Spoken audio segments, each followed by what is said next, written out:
Eh, pada malam hari ini, di malam yang sepi dan sunyi ini, saya coba berbagi tentang eh, bagaimana ketika sahabat yang punya channel YouTube itu disuspend ya.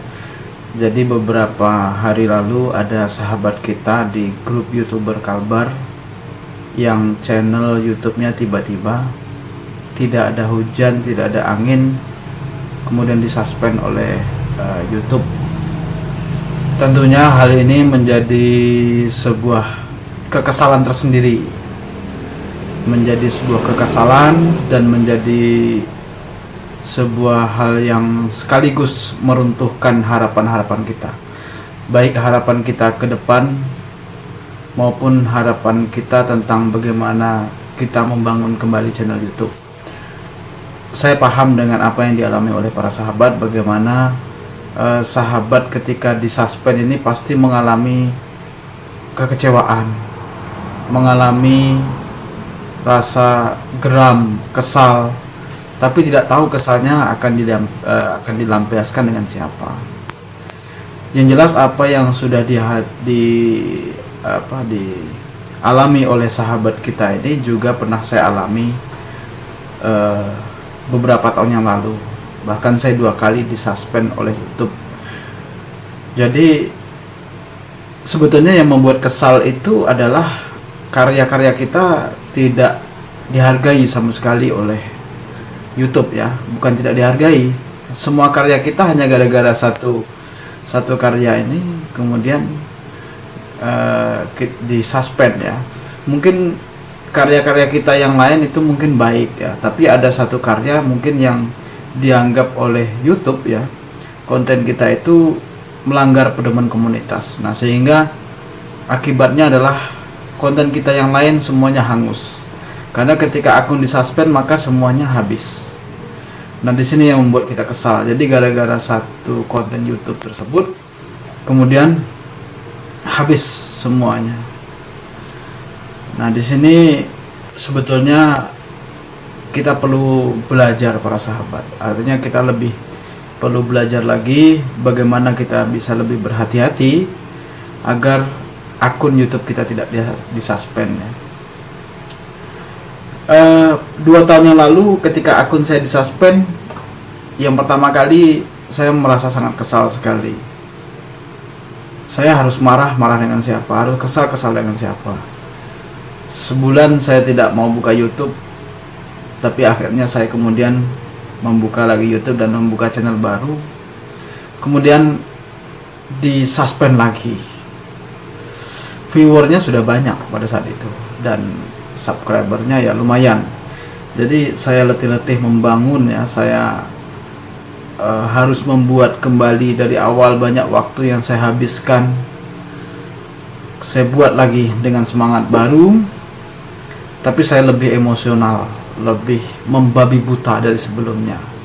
Diakibatkan karena nafsu saya untuk di media YouTube ini sangat luar biasa pada saat itu. Saya upload video, saya upload konten, saya tidak peduli mau hak cipta mau apa. Yang kedua pada saat itu ya. Kemudian ketika sudah banyak, tiba-tiba disuspend lagi. Saya jengkel. Saat itu saya langsung tinju itu laptop saya. Mouse langsung saya hempaskan, habis berderai itu mouse. Tapi itu sebuah tindakan yang bodoh, melampiaskan kekesalan kepada barang yang tidak salah. Ya, saya yang salah, bukan barang yang salah, bahkan bukan juga YouTube yang salah. Karena YouTube sudah memberikan rambu-rambu, aturan, pedoman komunitas, tapi saya masih melanggar dengan nafsu saya, dengan membabi buta, dan akhirnya saya disuspend lagi. Nah, ini merupakan sebuah peristiwa kedua kalinya yang sangat menjengkelkan bagi saya. Pada saat itu kurang lebih 1 bulan saya tidak mau membuka YouTube, tapi saya coba intip di Google, saya coba pelajari dengan teman-teman sahabat saya seperti Pak Rosadi Jamani. Beliau juga sebelumnya disuspend.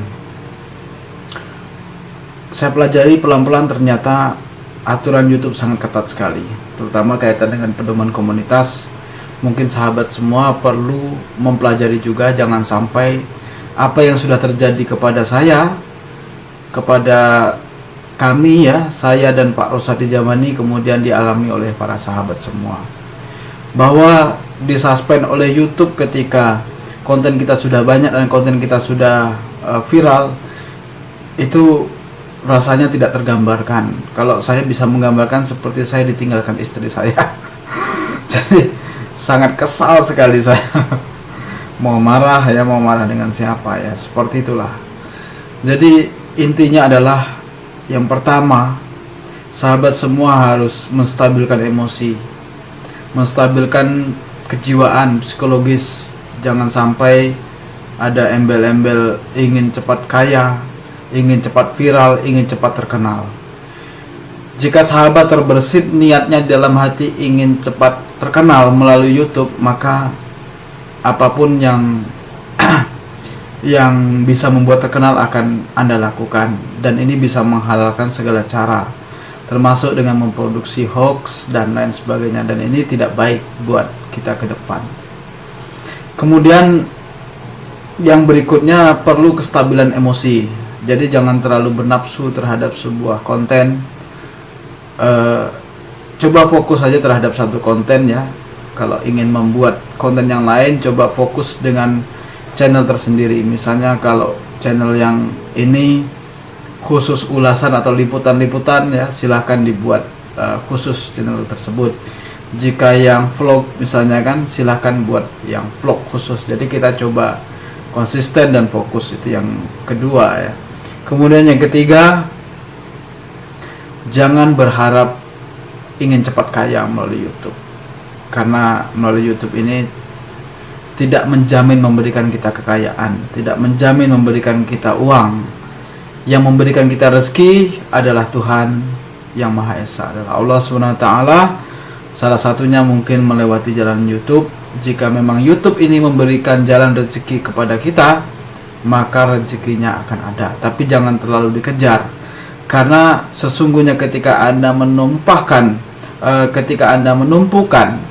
rezeki itu hanya ada di situ, maka itu sebetulnya sudah menuhankan jalan tersebut.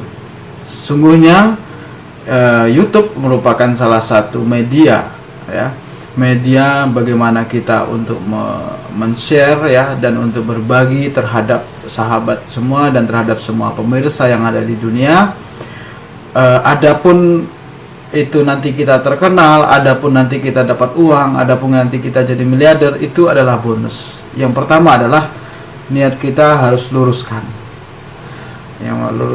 ya. Jadi kita tidak boleh berpikir sesekali kita menjadi orang kaya melalui YouTube. Nanti akan ada sendirilah ketika kita sudah menjalaninya. Itu yang ketiga ya. Kemudian yang terakhir, para sahabat semua, yang paling penting adalah kita harus konsisten, harus istiqomah terhadap apa yang kita lakukan. Apabila sahabat hari ini upload, kemudian esok lusa berharap viral, itu merupakan sebuah hal yang mustahil.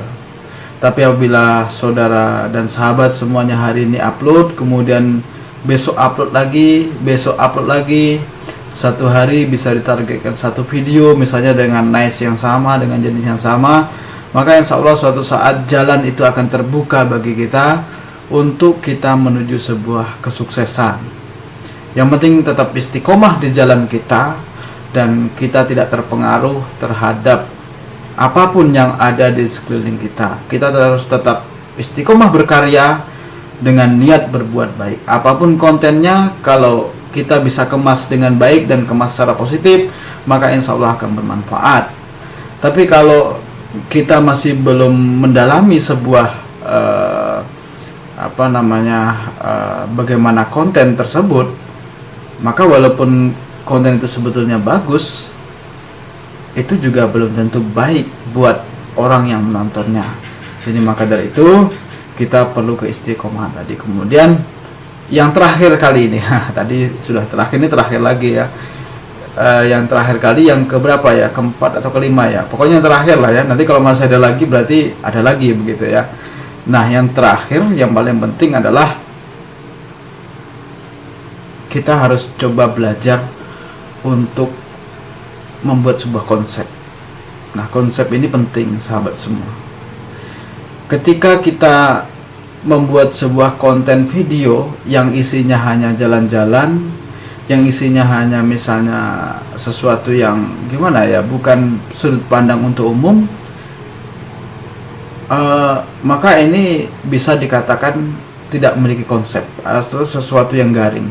Ya kalau memang mau dikonsep, misalnya kalau mau buat makanan berarti ya ini kuliner gitu. Tapi kalau misalnya kita mau buat hanya sekedar hari ini misalnya, oh lagi makan mie misalnya kan, nanti lagi sore, oh saya ini lagi makan tape misalnya. Nah seperti itu tidak memiliki konsep ya. Maksud saya di sini, konsep itu adalah sesuatu yang ada dalam diri kita, yang bisa kita eksplor menjadi sebuah manfaat bagi yang menonton ya. Misalnya ketika kita ingin membuat sebuah liputan itu misalnya katakan liputan horor ya. Nah, kita perlu pelajari di dalam liputan tersebut apa kira-kira yang membuat orang menjadi bermanfaat ya. Misalnya ketika seorang paranormal kita wawancarai di dalam di dalam sebuah tempat yang angker tersebut, kemudian ia mengemukakan ini dan itu segala macam, maka kita harus bisa mengambil sebuah kesimpulan dan kita mengarahkan, memberikan framing kepada para penonton agar bisa mengambil hikmah dari setiap tayangan dan apa yang dikatakan oleh paranormal tersebut. Nah, ini sebuah konsep ya. Jadi konsep ini penting buat kita untuk bagaimana konten kita ini lebih berkualitas dan lebih berisi. Nah, di sini mungkin saya sendiri juga masih belajar. Akan tetapi sahabat semua barangkali juga lebih ada yang sudah bisa menerapkan atau bahkan lebih dari saya, dan saya mohon maaf apabila ada sesuatu yang kurang pas. Dan intinya kembali kepada konten video kita yang membuat kita disuspend, jangan membuat kita putus asa. Terus buat, dan kita harus tetap survive dan bisa terus berkarya. Bangkit dan bangkitlah, terus maju dan maju. Jangan sampai engkau terkungkung ataupun engkau terpuruk dalam sebuah keterpurukan.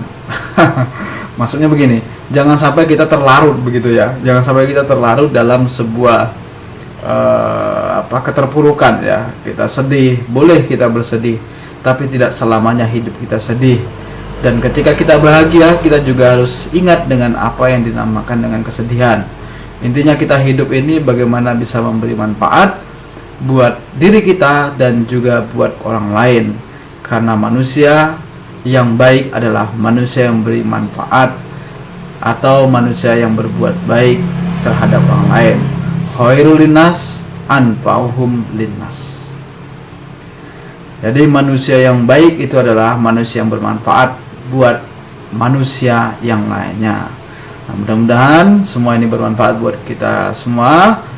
Saya mohon maaf apabila ada kekurangan. Saya akhiri, wallahu muwaffiq ila aqwamit thoriq. Wassalamualaikum warahmatullahi wabarakatuh. Oh iya, mohon maaf saya ucapkan selamat malam dan salam persaudaraan, salam kompak selalu untuk terutama sahabat YouTuber Kalbar.